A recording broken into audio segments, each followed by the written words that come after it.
ఇటీవల ఏ దేశం అంతర్జాతీయ సౌర కూటమిలో 99వ సభ్యదేశంగా మారింది? స్పెయిన్ దేశం. అంతర్జాతీయ సౌర కూటమి 2015లో COP21 సమయంలో ఇండియా అండ్ ఫ్రాన్స్లచే స్థాపించబడింది. Wild life institute of India ఇటీవల నివేదిక ప్రకారం ఇండియాలో గంగా డాల్ఫిన్లు అత్యధికంగా ఉన్న రాష్ట్రం ఏది? ఉత్తరప్రదేశ్ రాష్ట్రం.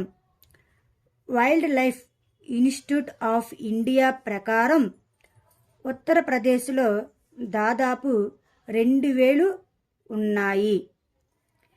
ఇటీవల వార్తల్లో కనిపిస్తున్న ఉజని డ్యామ్ ఏ రాష్ట్రంలో ఉంది?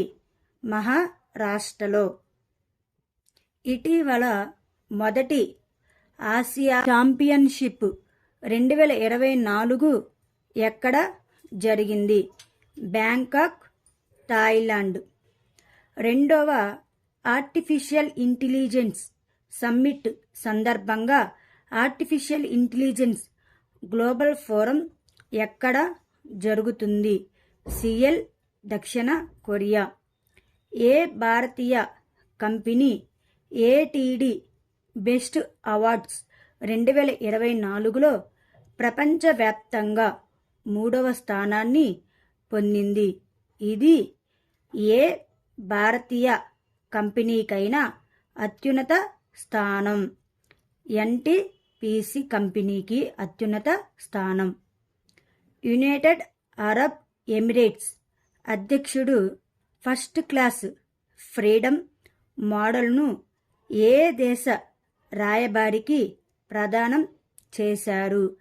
పరాగ్వే దేశ రాయబారానికి ప్రదానం చేశారు.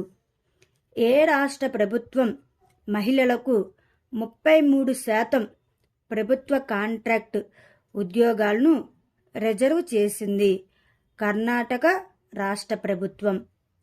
ఏ రాష్ట్ర ప్రభుత్వం విపత్తు నిర్వహణ కోసం డ్రీమ్స్ ప్లాట్ఫారంను ఆవిష్కరించింది? అస్సాం రాష్ట్ర ప్రభుత్వం.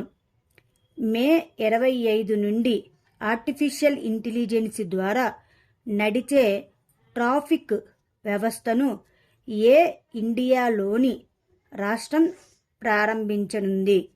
సిక్కిం ఇండియాలోని రాష్ట్రం ప్రారంభించనుంది.